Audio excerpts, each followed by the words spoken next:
नमस्कार, Kumar astro science में आपका स्वागत है मेरे एक नए वीडियो के साथ। आज के इस वीडियो में हम बात करेंगे मेष लगन वाले जातकों के लिए या एरिस असेंडेंट वाले जातकों के लिए 15 मई से लेकर के 14 जून 2022 तक के मंथली प्रेडिक्शन के विषय में। ये जो मंथली प्रेडिक्शन है यह लगन के आधार पर आधारित है, तो आपको आपका लगन मालूम होना आवश्यक है। आपको आपका लगन मालूम करने के लिए आपके पास जो भी आपकी जन्मपत्री है आप उसे खोल करके पाएंगे कि उसके अंदर बहुत सारी कुंडलियाँ होंगी और उनमें से किसी एक कुंडली के ऊपर यहाँ पर जन्म कुंडली या लगन कुंडली लिखा होगा और उसके फर्स्ट हाउस में, इस हाउस को फर्स्ट हाउस कहते हैं, यहाँ पर लय अक्षर लिखा हो इसे लग्न बोलते हैं, ASC लिखा हो एसेंडेंट, तो आपका ये फर्स्ट हाउस है, जन्म कुंडली है। और जन्म कुंडली में यहाँ पर अगर एक अंक लिखा है तो आपका मेष लगन है, एरिस असेंडेंट है। तो आप इस वीडियो को देख सकते हैं और आप इस वीडियो का एडवांटेज प्राप्त कर पाएंगे।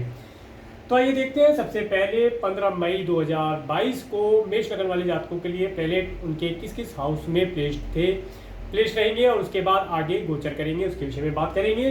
तो मेष लगन वाले जातकों के लिए इनके फर्स्ट हाउस में मेष राशि में राहु ग्रह विराजमान है। इसके बाद इनके सेकंड हाउस में वृषभ राशि में बुध ग्रह और सूर्य ग्रह विराजमान होकर के गोचर करेंगे। इनके third, fourth, fifth, six house में कोई प्लेनेट नहीं है। इनके सेवेंथ हाउस में केतु ग्रह तुला राशि में गोचर करेंगे। इसके बाद इनके 8, 9, 10th हाउस में कोई प्लेनेट नहीं है। इनके 11th हाउस में शनि ग्रह अपनी स्वयं राशि, अपनी ही दूसरी स्वयं राशि में गोचर करेंगे। इनके 12th हाउस में देवगुरु बृहस्पति अपने स्वयं राशि में, मंगल ग्रह और शुक्र ग्रह एक्सोल्टेड होकर के उच्च राशि में होकर के गोचर करेंगे। तो ये थी प्लेनेटरी पोजीशन। इसके बाद जैसे जैसे ट्रांजिट में प्लेनेट आगे मूवमेंट करते हैं उसके विषय में हम चर्चा करेंगे। सबसे पहले बात करते हैं सूर्य ग्रह की। सूर्य ग्रह 15 मई से लेकर के 14 जून 2022 तक वृषभ राशि में गोचर करेंगे और सूर्य ग्रह आपके लिए आपके 5th हाउस के लॉर्ड होकर के आपके सेकंड हाउस से गोचर करेंगे। मेष लगन वाले जातकों के लिए सूर्य का सेकंड हाउस में जाना उन्हें अच्छा फल भी देगा और थोड़ा सा निगेटिव फल भी देगा। तो पहले अच्छे फल के विषय में बात करते हैं। अच्छा फल क्या दे सकता है मेष लगन वाले जातकों को? सेकंड हाउस में सूर्य इन्हें सरकारी कार्यों से, सरकारी विभाग से लाभ दिलवाएगा। किसी प्रशासनिक अधिकारी के माध्यम से या किसी भी अधिकारी के माध्यम से नेम फेम मिलना, कुछ धन लाभ हो जाना, इन सब चीज़ों का लाभ इन्हें ये प्रदान कराएगा। इस समय में इनका नेम फेम बढ़ता रहेगा, इन्हें अच्छे मान सम्मान की प्राप्ति होगी और इस समय में मेष लगन वाले जातकों की वाणी के अंदर एक प्रभाव देखा जाएगा, एक ओज देखा जाएगा, जिसके माध्यम से ये अपने सभी कार्यों को ऑर्डर देख करके कराने का प्रयास करेंगे और करा भी पाएंगे, ऐसा यहाँ पर दिखाई देता है। इसके साथ साथ अब निगेटिव रिजल्ट की बात करते हैं कि निगेटिव क्या दे सकता है। तो इस समय अंतराल के अंदर मेष लगन वाले जातकों को अधिक चटपटा भोजन खाने के लिए मिलेगा। तो भोजन मिलना तो अच्छी बात है, परंतु यहाँ पर भोजन से होने वाली जो दिक्कत अब है वो ये है कि मुंह के अंदर छाले आ जाना, नाक कान गले से रिलेटेड कोई प्रॉब्लम हो जाना, इससे बच करके रहने की आवश्यकता होगी। तो इसलिए ज़्यादा स्पाइसी और ज़्यादा गर्म भोजन जल्दी जल्दी खाने का प्रयास करेंगे। थोड़ा ठंडा करके आराम से शांति से बैठकर भोजन करेंगे तो लाभ प्राप्त कर पाएंगे। इसके साथ साथ इस समय में मेष लगन वाले जातक देखेंगे कि इनकी वाणी एक राजा की तरह ऑर्डर देने वाली होगी, या जिस तरीके से एक राजा ऑर्डर देता है अपने कार्यों के लिए, उस प्रकार से एक सरल और एक प्रभावी वाणी होना इस समय में इन्हें दिखाई देता है और ये अपनी वाणी का अच्छे तरीके से प्रयोग करके लाभ प्राप्त कर पाएंगे। तो ये अच्छा रहेगा, इस समय इनके लिए अच्छा है। इसके बाद बात करेंगे बुध ग्रह की। बुध ग्रह 25 अप्रैल से लेकर के 1 जुलाई 2022 तक वृषभ राशि में गोचर करेंगे। यहाँ पर गोचर करेंगे सेकंड हाउस में, परंतु 10 मई से लेकर के 2 जून 2022 तक ये वृषभ राशि में ही रेट्रोगेट हो जाएंगे और उसके पश्चात 3 जून से लेकर के 1 जुलाई 2022 तक ये यहीं पर ही डायरेक्ट रहेंगे। अब ये जब यहाँ पर पहले रेट्रोगेट होंगे फिर डायरेक्ट होंगे, इसका भी रिजल्ट आपको मैं बतलाता हूँ। और जब तक ये यहाँ पर रहेंगे तो आपको क्या रिजल्ट प्रदान करेंगे इसके विषय में बात करते हैं। तो मेष लगन वाले जातकों के लिए बुध ग्रह उनके 3rd और उनके 6th हाउस के लॉर्ड होकर के इनके 2nd हाउस से गोचर करेंगे। इस समय अंतराल के अंदर जैसा कि मैंने बताया, मेष लगन वाले जातक इस समय में राज्य शासन सरकार से कुछ लाभ प्राप्त कर सकते हैं। इसके साथ साथ इस समय में इन्हें इनकी वाणी के द्वारा अगर मेष लगन वाले जातक कोई काव्य सम्मेलन, कोई पोएट्री इत्यादि के अंदर भाग लेते हैं, जहाँ पर या किसी कम्युनिकेशन, किसी काव्य गोष्ठी, इस तरह की चीज़ों में या कोई निबंध प्रतियोगिता हो या कोई भाषण देना हो, इस समय में ये अपनी वाणी का अच्छा प्रयोग करके लाभ प्राप्त कर पाएंगे। इसके साथ साथ जब 10 मई से 2 जून तक बुध ग्रह यहाँ पर रेट्रोगेट होंगे, तो ये इस समय अंतराल के अंदर वाणी के अंदर जो इनका प्रभाव है वो और बढ़ता रहेगा, कम नहीं होगा। और जब ये यहाँ पर डायरेक्ट हो जाएंगे, उस समय में जैसा पहले इनकी वाणी में प्रभाव था, जिस तरीके का इनका कम्युनिकेशन या अच्छा कम्युनिकेशन था, वो बना रहेगा। इसके साथ साथ ये वाणी के द्वारा या कम्युनिकेशन के माध्यम से अपने शत्रुओं का प्रभाव कर पाएंगे। अगर किसी कारण से ये लोन इत्यादि लेना चाहते हैं, तो इस समय में ये बातें बना करके, कम्युनिकेशन का प्रयोग करके या कमीशन बेसिस अगर कोई कार्य करना चाहते हैं, तो उन्हें ये करके लाभ प्राप्त कर पाएंगे। लाभ प्राप्ति के अवसर इन्हें यहाँ पर प्राप्त होते दिखाई देते हैं।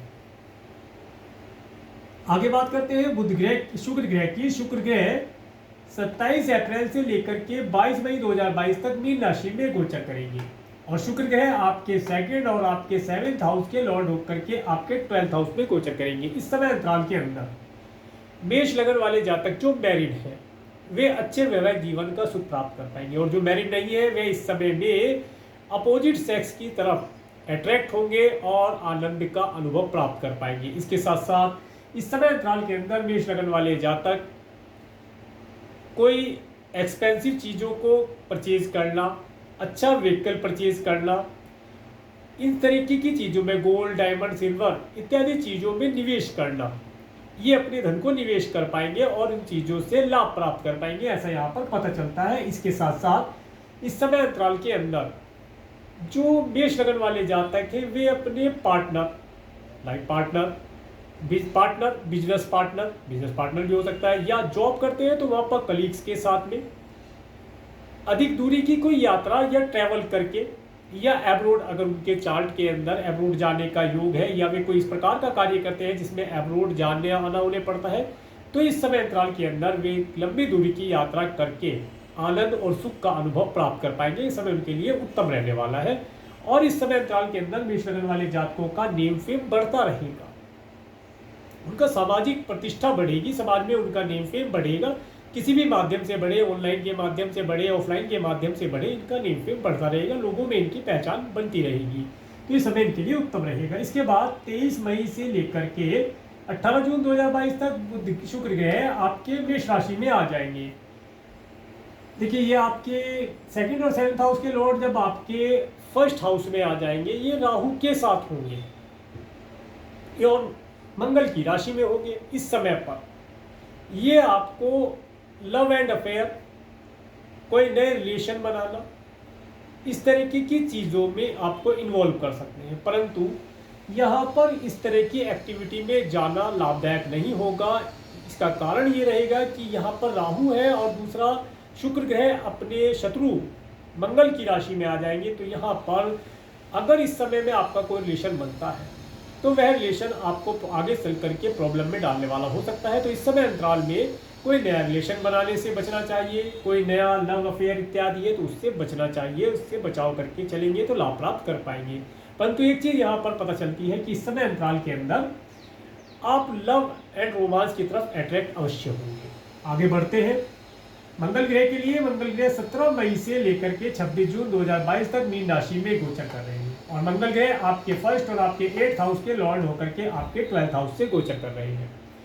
देखिए, लग्नेश का द्वादश में जाना कोई अच्छा साइन नहीं माना गया है। यह जो समय रहता है, समय थोड़ा सा परेशानी देने वाला, खर्चे बढ़ाने वाला होता है, परंतु फिर भी अच्छा क्या दे सकता है, अच्छे में यहाँ पर मंगल का होना ये आपको कोई नई प्रॉपर्टी परचेज करवा सकता है, कोई नया व्हीकल परचेज करवा सकता है। इन सब चीज़ों के ऊपर आपका धन खर्च हो सकता है, या आप अपने कुटुंब के सदस्यों के यहाँ पर कोई पैतृक संपत्ति हो उसके ऊपर कुछ धन खर्च करें, उसके रेनोवेशन इत्यादि में, या कोई बड़ी जमीन अपने कुटुंब के सदस्यों के साथ मिलकर के आप खरीद सकते हैं, ऐसा यहाँ पर पता चलता है। इसके साथ साथ मंगल ग्रह जब यहाँ पर आए हैं तो ये बताते हैं कि अगर आप मैरिड हैं तो इस समय में वैवाहिक जीवन का जो सुख है उसके अंदर कुछ ये व्यवधान उत्पन्न करेंगे। अगर आपको ब्लड और ब्लड से रिलेटेड कोई प्रॉब्लम है तो उसके लिए केयरफुल रहने की आवश्यकता है। इसके साथ साथ इस समय में आप देखेंगे कि आपकी जो एक्टिविटी है बेडरूम के अंदर पूजा पाठ की एक्टिविटी आपकी बढ़ जाएगी। इसके साथ साथ बेडरूम के अंदर एक्सरसाइज करना, जिम जैसी एक्सरसाइज करना या वेट लिफ्टिंग करना, इस तरह के कार्यों को आप करके आनंद प्राप्त करने की कोशिश करेंगे। तो इन सब चीज़ों को आप अगर बेडरूम से दूर रखें तो बेहतर रहेगा। इस समय में आपको अपने स्पाउस के साथ आनंद से समय व्यतीत करने के लिए उत्तम रहेगा। व्यायाम वगैरह करने के लिए आप जिम इत्यादि जा सकते हैं, आपके लिए ये उत्तम समय रहेगा। आगे बढ़ते हैं देवगुरु बृहस्पति के लिए। देवगुरु बृहस्पति 13 अप्रैल, यहाँ पर मंगल की दृष्टियों के ऊपर भी बात कर लेते हैं। मंगल ग्रह की जब फोर्थ एस्पेक्ट आपके 1 2 3 4 आपके थर्ड हाउस पर पड़ती है तो ये बताती है इस समय अंतराल के अंदर आप अपने सिबलिंग्स के यहाँ पर जा सकते हैं। सिबलिंग्स के यहाँ पर जाने का कोई अवसर प्राप्त हो सकता है। इस समय में हो सकता है आपके सिबलिंग्स कोई घर, कोई प्रॉपर्टी परचेज करे, उसमें आपको जाने का अवसर प्राप्त हो। इसके साथ साथ इस समय में आपको कम्युनिकेशन के माध्यम से कोई अच्छी न्यूज़ मिलने की समाचार यहाँ पर प्राप्त होते हैं। इसके साथ साथ जब मंगल ग्रह की 7वीं दृष्टि आपके 6 हाउस पर पड़ती है तो ये बताती है कि यहाँ पर अगर आपका कोई शत्रु है, एनिमी है, तो वह इस समय अंतराल के अंदर आपको हानि नहीं पहुँचा पाएगा। आप अपने पराक्रम के, अपनी बुद्धि, अपनी सामर्थ्य के अनुसार वाणी के माध्यम से आप अपने शत्रु का सफाया कर पाएंगे या उसे अपने रास्ते से साफ कर पाएंगे। उस समय में शत्रु आपको हानि नहीं पहुंचा पाएगा, समय आपके लिए उत्तम रहेगा। इसके साथ साथ जब मंगल की 8वीं दृष्टि आपके 7th हाउस पर पड़ती है तो ये बताती है इस समय अंतराल के अंदर स्पाउस का मूड थोड़ा सा गुस्से वाला रह सकता है। तो इसलिए जब भी आप देखें कि स्पाउस या पार्टनर या लाइफ पार्टनर का मूड थोड़ा सा उचित नहीं है तो उस समय में प्यार से पेश आने की कोशिश करेंगे तो आप अच्छे संबंधों को बना पाएंगे और उनका लाभ आप प्राप्त कर पाएंगे। इसके बाद बात करेंगे गुरु ग्रह की। देवगुरु बृहस्पति 13 अप्रैल से लेकर के 13 अप्रैल 2022 से लेकर के 21 अप्रैल 2023 तक मीन राशि में गोचर करेंगे। और देवगुरु बृहस्पति आपके लिए आपके 9th और आपके 12th हाउस के लॉर्ड होकर के आपके 12th हाउस में गोचर कर रहे हैं। इस समय अंतराल के अंदर अगर मेष लगन वाले जातक एब्रोड जाना चाहते हैं, जैसे कि मैंने पहले भी बताया आपको, अगर अपने पार्टनर, लाइफ पार्टनर, अपने कलीग्स के साथ आपको एब्रोड या लंबी दूरी की यात्रा करने का अवसर प्राप्त होगा तो यहाँ पर देवगुरु बृहस्पति भी आपको एब्रोड जाने के लिए प्रेरित करेंगे। अगर आप एब्रोड जाना चाहते हैं, वीजा इत्यादि के लिए अप्लाई करना चाहते हैं तो अप्लाई कर सकते हैं, करने से लाभ होगा। और अगर आप पीआर के लिए अप्लाई करना चाहते हैं तो इस समय आपके लिए अति उत्तम रहेगा। इस समय में आपको एब्रोड जाना या एब्रोड जाने के लिए कोई कदम उठाना, उसके लिए लाभदायक स्थिति बनेगी, इसका आप लाभ प्राप्त कर पाएंगे।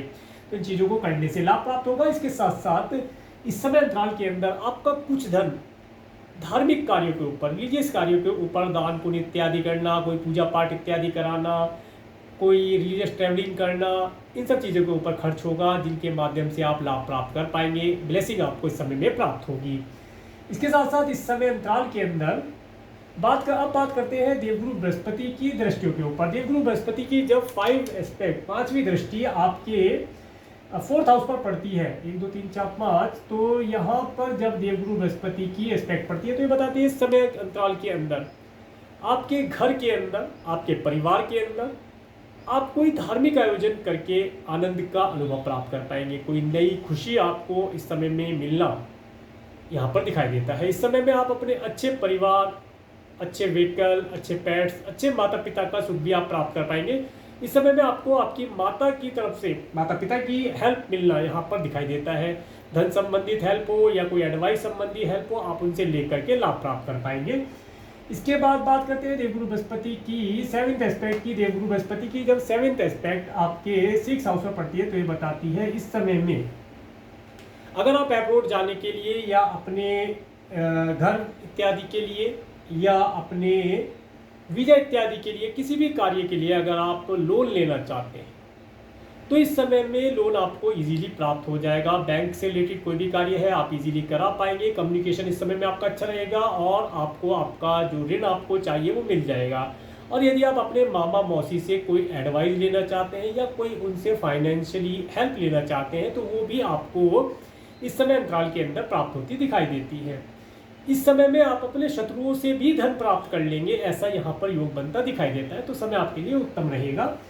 इसके बाद जब देवगुरु बृहस्पति की 9th एस्पेक्ट 7, 8, 9 9th एस्पेक्ट आपके 8th हाउस में पड़ती है, तो यहाँ पर इस समय में आपका मन आध्यात्मिक चीज़ों की तरफ अट्रैक्ट हो सकता है। आपको ओकुल्ट साइंस, मंत्र, यंत्र, तंत्र, रत्न, इन सब चीज़ों की ओर आकर्षण होगा। आप इन सब चीज़ों का लाभ उठा करके आनंद प्राप्त कर पाएंगे, अपने भविष्य को उज्जवल बना पाएंगे। इसके साथ साथ इस समय में हो सकता है कि आपके कुटुंब के सदस्यों के यहाँ पर कोई धार्मिक आयोजन हो, कोई खुशी का आयोजन हो, जिसमें आपको इनवाइट किया जाए और आपको जाने का शुभ अवसर प्राप्त हो। इसके साथ साथ अगर आप मैरिड हैं तो हो सकता है इस समय में आपके स्पाउस के परिवार वालों के यहाँ पर कोई धार्मिक आयोजन हो, कोई धार्मिक अनुष्ठान हो, कोई एंजॉयमेंट पार्टी इत्यादि हो, जिसमें आपको जाने का अवसर प्राप्त होता दिखाई देता है। कुल मिलाकर के स्थिति अच्छी बनेगी और आपको धन लाभ के अवसर भी यहाँ पर प्राप्त होंगे। उसके विषय में मैं आगे बतलाता हूँ। तो ये था देवगुरु बृहस्पति के बारे में। अब बात करेंगे शनि ग्रह के बारे में। शनि ग्रह 29 अप्रैल से लेकर के 11 जुलाई 2022 तक कुंभ राशि में गोचर करेंगे। शनि ग्रह आपके लिए आपके 10th और आपके 11th हाउस के लॉर्ड होकर के आपके 11th हाउस से गोचर करेंगे। इस समय अंतराल के अंदर अगर आप पिछले समय में आपने जो भी हार्ड वर्क किया है उसका रिजल्ट मिलने का समय अब ये आ गया है। उससे संबंधित जो भी चीज़ें हैं, जो भी आपको लाभ की प्राप्ति होनी थी, वे सब समय यहाँ पर आ गया है। अब आप उन सब चीज़ों का लाभ प्राप्त कर पाएंगे। इसके साथ साथ इस समय में आप अपने मित्रों के साथ एक अच्छी पार्टी ऑर्गेनाइज करके उनके साथ आनंद का समय व्यतीत कर पाएंगे। और अगर आप कोई प्रॉपर्टी इत्यादि परचेज करना चाहते हैं तो इस समय में आप प्रॉपर्टी में निवेश करके लाभ प्राप्त कर सकते हैं। समय आपके लिए उत्तम ही रहेगा। इसके साथ साथ अब बात करेंगे शनि ग्रह की। हाँ, एक चीज़ मैं यहाँ पर आपको अवश्य बताना चाहूँगा कि इस समय अंतराल के अंदर आपका जो भी फिक्स अमाउंट है वो खर्च होता रहेगा। आपका धन फिक्स नहीं हो पाएगा। उससे बचने के लिए उपाय मैं आपको बताता हूँ। अगर आप मैरिड हैं तो आप अपने धन को अपने स्पाउस के नाम से सेव करें। पहले अपने स्पाउस का नाम डालें, उसके पीछे अपना नाम डालें अकाउंट में, ज्वाइंट अकाउंट खुला करके उसके नाम से, अपने स्पाउस के नाम से आप धन संचय करेंगे तो धन आपका संचय हो जाएगा। अदरवाइज इस समय में आप जो भी धन संचय करेंगे या आपका जो संचित धन है, उसके लिए भी मैं यही बात कहता हूँ, वो किसी न किसी कारण से मित्रों के ऊपर खर्च हो जाएगा। तो उससे बचने के लिए आप एक ज्वाइंट अकाउंट खुलाएं, अपने स्पाउस का नाम पहले डालें उसके नाम से और पीछे अपना नाम डाल करके जमा करते जाएं, तो आपका धन संचय हो पाएगा। इसके साथ साथ अगर आप मैरिड नहीं हैं तो क्या करें? अगर आप मैरिड नहीं हैं और आप अपनी मदर के नाम से, अपनी सिस्टर के नाम से ज्वाइंट अकाउंट खोल करके आप इस तरीके से ऑपरेट कर सकते हैं अपने अकाउंट को और अपने धन को संचय कर पाएंगे। तो इस समय आपके लिए इस तरीके से धन को संचय करने वाला रहेगा। आगे बात करेंगे शनि ग्रह की दृष्टियों के ऊपर। शनि ग्रह की तीसरी दृष्टि, देखिए शनि ग्रह की तीसरी दृष्टि जो हो आपके फर्स्ट हाउस पर पड़ती है। फर्स्ट हाउस पर शनि ग्रह की दृष्टि पड़ती है और शनि ग्रह की दृष्टि जब आपके फर्स्ट हाउस पर पड़ती है तो ये बताती है यहाँ पर राहु पहले से विराजमान है और मंगल की राशि है। इस समय अंतराल के अंदर कोई रॉन्ग डिसीजन लिए जाना, डेट में आपको आगे बतलाऊंगा किस डेट में आपको रॉन्ग डिसीजन लिए जाने की संभावना बनेगी, उस डेट में आप बच कर के रहें। कोई भी बड़ा डिसीजन लेने से पहले अपने परिवार, अपनी फैक्ट्री, अपने ऑफिस, अपनी जॉब, जीवन के जो भी चीज़ें हैं उनमें कोई भी मेजर डिसीजन लेने से पहले उन डेट्स को आप रुक जाए। अगले या एक डेट पहले आप डिसीजन लेंगे तो लाभ उठा पाएंगे। इस समय में कोई भी मेजर डिसीजन लेना लाभदायक नहीं रहेगा। इसके साथ साथ जब शनि ग्रह की दृष्टि यहाँ पर पड़ेगी तो ये बताती है कि यहाँ पर मेंटली टेंशन रहना, कुछ थोड़ी सी टेंशन ये आपको देंगे। बिना बात की टेंशन आपको कुछ ना कुछ धन से संबंधित, मित्रों से संबंधित, परिवार से संबंधित कोई टेंशन ही आपको दे सकते हैं। इसके बाद बात करेंगे शनि ग्रह की सातवीं दृष्टि की। जब शनि ग्रह की सातवीं दृष्टि आपके 6th हाउस पर पड़ती है जहाँ पर मंगल और गुरु की दृष्टियाँ भी है, इस समय अंतराल के अंदर आपको अगर कोई धन ऋण के तौर पर लेना पड़ता है या कोई लोन आपको लेना पड़ता है तो आप कोशिश करें उस लोन को कम से कम मात्रा में लेकर के चलें। अदरवाइज इस समय में अगर आप लोन अपनी कैपेसिटी से ज़्यादा ले लेते हैं तो वह लोन फिर उतरने में प्रॉब्लम कर सकता है। तो जितनी आवश्यकता है उतना ही लोन आप लेंगे तो लाभ प्राप्त कर पाएंगे। इन सब चीज़ों का आप ध्यान रख करके चलेंगे, लाभ आपको प्राप्त होगा। इसके बाद जब शनि ग्रह की 10वीं दृष्टि 7, 8, 9, 10 10वीं दृष्टि आपके 9th हाउस में पड़ती है तो ये बताती है इस समय अंतराल के अंदर आपको जो लंबी दूरी की यात्राएं हैं वो करने का अशुभ अवसर प्राप्त होगा। उसके लिए धन भी आप संचय कर पाएंगे, परंतु भागदौड़ थोड़ी ज़्यादा रहेगी, स्ट्रगल रहेगा, भागदौड़ करके कार्य आपके पूर्ण हो पाएंगे। और अगर आप कोई वीज़ा इत्यादि के लिए अप्लाई करना चाहते हैं, कोई PR इत्यादि के लिए अप्लाई करना चाहते हैं, तो उसका डॉक्यूमेंटेशन का जो कार्य है या उसका जो इंटरव्यू होता है, उसके लिए आपको थोड़ा भागदौड़ करना पड़ेगा। और यहाँ पर एक चीज़ विशेष तौर से ध्यान रखने वाली ये रहेगी कि जब भी आप कोई डॉक्यूमेंट फिल करें या कोई इंटरव्यू वगैरह पर जाते हैं, तो वहाँ पर बहुत ही सोच समझ करके सिग्नेचर करें। जल्दबाजी में कोई सिग्नेचर ना करें, तो आगे आने वाले समय में आपको दिक्कत में डाल सकता है। तो चीज़ों को आपको ध्यान रखना है। बाकी सब अच्छा है आपके लिए। आगे बात करते हैं राहु ग्रह की। राहु ग्रह 12 अप्रैल 2022 से 30 अक्टूबर 2023 तक मेष राशि में गोचर करेंगे। देखिए, जब से राहु ग्रह यहाँ पर आए हैं, तब से आप देखेंगे कि आप अपने कार्यों को चालाकी से, इसके साथ साथ कूटनीति के माध्यम से, कोई बड़ी प्लानिंग बना करके अपने कार्यों को पूर्ण कराने का प्रयास करेंगे और करा भी पाएंगे। ये समय आपको झूठ सच का सहारा लेकर के अपने कार्यों को पूर्ण कराने का रहेगा। इन सब चीज़ों में आप लाभ प्राप्त कर पाएंगे। इसके साथ साथ इस समय अंतराल के अंदर आपको सिर से दर्द होना, सिर में, आंखों में, फोरहेड में दर्द होना, ऐसी शिकायत यहाँ पर दिखाई देती है। उसके लिए आपको एक उपाय मैं बताता हूँ। इस उपाय को करके आप लाभ प्राप्त कर पाएंगे।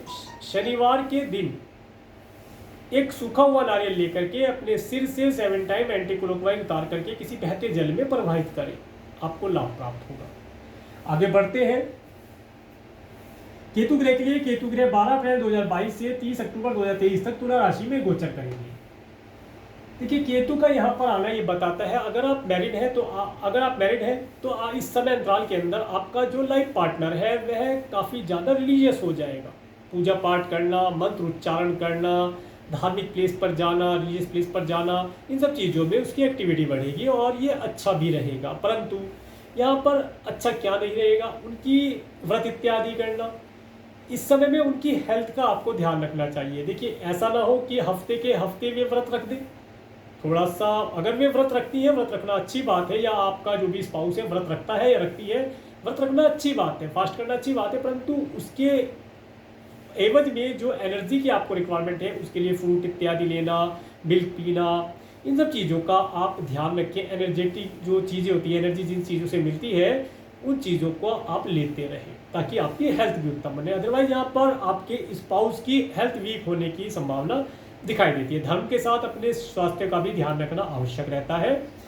इसके साथ साथ इस समय में आप देखेंगे कि आपका जो स्पाउस है वह आपको एक संतुष्टि वाली स्थिति में दिखाई देगा कि अब सब पर्याप्त है, संतुष्ट है, इस तरह की स्थिति में दिखाई देगा। परंतु कभी कभी वह यह कहता हुआ आपको दिखाई देगा कि कुछ भी नहीं है, अनसेटिस्फाइड। ये स्थिति यहाँ पर केतु ग्रह बनाएगी। अब बात करते हैं आपके पार्टनर की।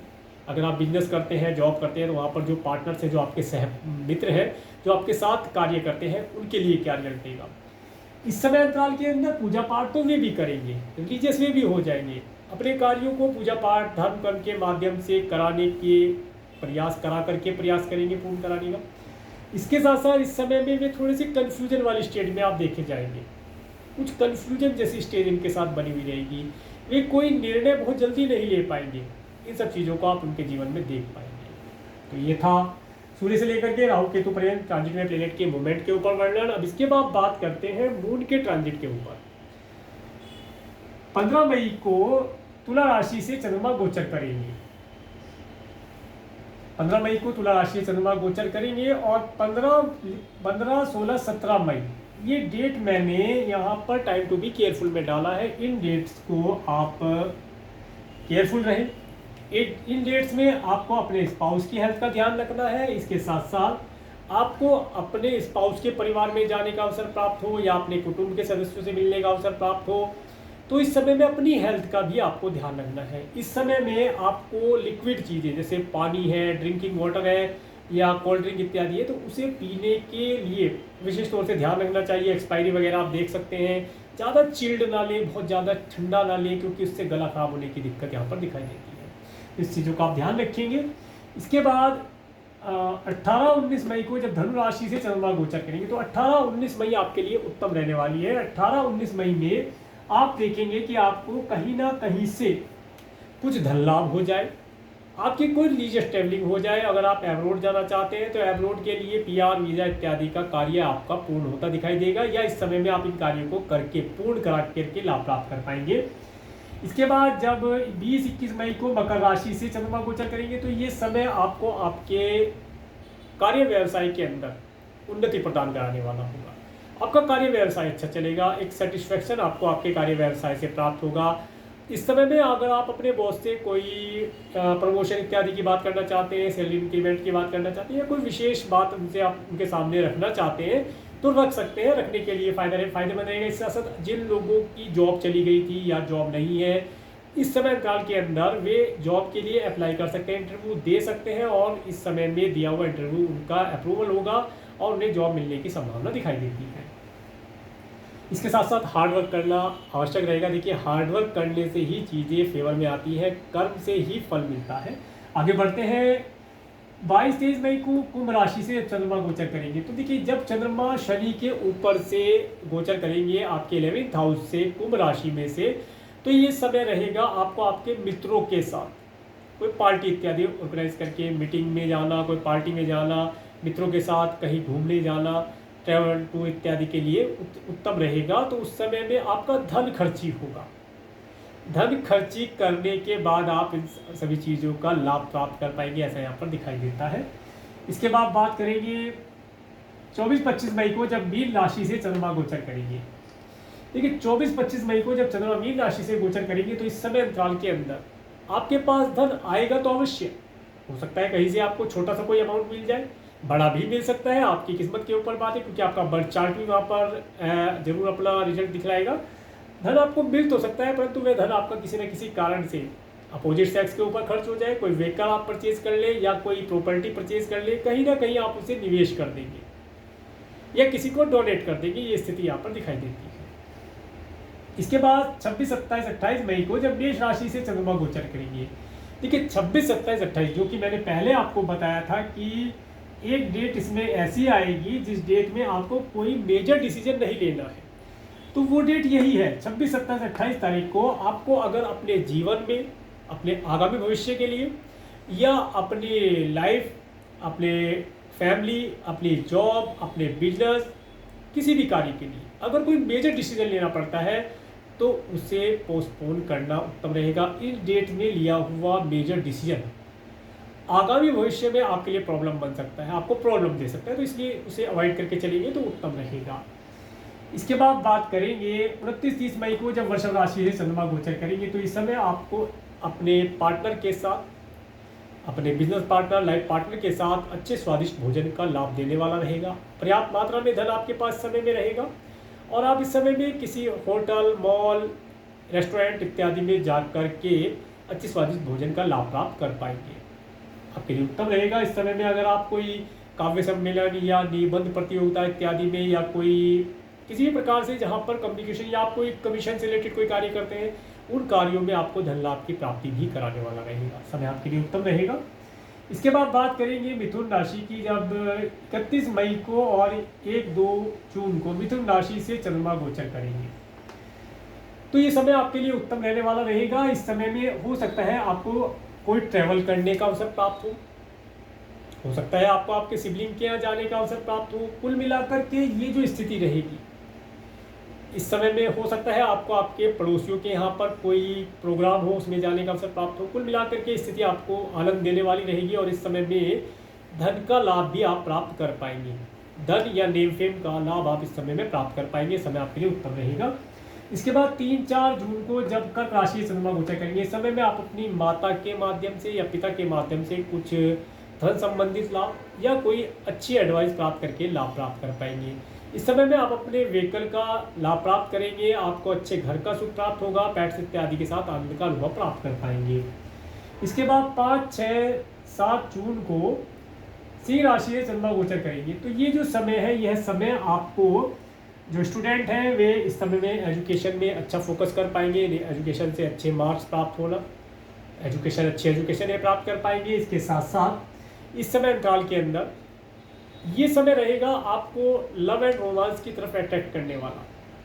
इस समय में आप अपोजिट सेक्स की तरफ अट्रैक्ट होंगे, नए रिलेशन बनने की संभावना यहाँ पर दिखाई देगी। और अगर आप जॉब इत्यादि करना चाहते हैं, जॉब के लिए अप्लाई करना चाहते हैं, तो जॉब वगैरह के लिए अप्लाई करने के लिए समय उत्तम रहेगा, वहाँ पर आप लाभ प्राप्त कर पाएंगे। अगर इस समय को आप अच्छे तरीके से मैनेज करके चलते हैं तो आप लाभ प्राप्त कर पाएंगे, समय आपके लिए उत्तम रहेगा। इस समय में संतान से भी आप कुछ लाभ प्राप्त कर लेंगे, इस तरीके की चीज़ें यहाँ पता चलती है अगर आपके संतान है तो। इसके बाद 8-9 जून को कन्या राशि से जब चंद्रमा गोचर करेंगे तो देखिए 8-9 जून को मैंने टाइम टू बी केयरफुल में डाला है। ये जो समय टाइम टू बी केयरफुल में डाला है, ये जो समय रहेगा 8-9 जून में, आपको हो सकता है कोई ऋण लेना पड़ जाए या आपसे कोई ऋण मांग ले, ऐसी स्थिति बनती है। अगर 8-9 जून में आपसे कोई ऋण मांगता है तो आप अपना बजट बना करके लोन देना, क्योंकि अगर आप अपने बजट बनाए बिना ही लोन दे देते हैं या ऋण दे देते हैं तो वो फिर ऋण आपका फंस सकता है, देरी से आपको प्राप्त तो होगा परंतु देरी से होगा। और अगर आप ऋण लेते हैं इस समय में तो इस समय में जितनी आपको आवश्यकता है कम से कम आप ऋण लेकर के चलेंगे ताकि आपका कार्य पूर्ण हो जाए, कार्य बिना रुके और काम आपका ऋण भी कम से कम लिया जाए तो आप लाभ प्राप्त कर पाएंगे। इस समय में शत्रुओं का पराभव कर देंगे, शत्रु आपको कष्ट नहीं पहुंचा पाएंगे। इसके बाद 10-11 जून को जब तुला राशि से चंद्रमा गोचर करेंगे, देखिए 10-11 जून को अगर आप बिजनेस करते हैं, बिजनेस पार्टनर है, तो इस समय में अपने पार्टनर के साथ, इसमें लाइफ पार्टनर को भी ले लेते हैं, लाइफ पार्टनर के साथ भी आप कोई विशेष मीटिंग ना रखें। ये समय कोई विशेष मीटिंग करने का, अपने बिजनेस की ग्रोथ कराने के लिए, बिजनेस में एक्सपेंशन करने के लिए या अपने स्टाफ के साथ कोई मीटिंग करने के लिए उत्तम नहीं रहेगा।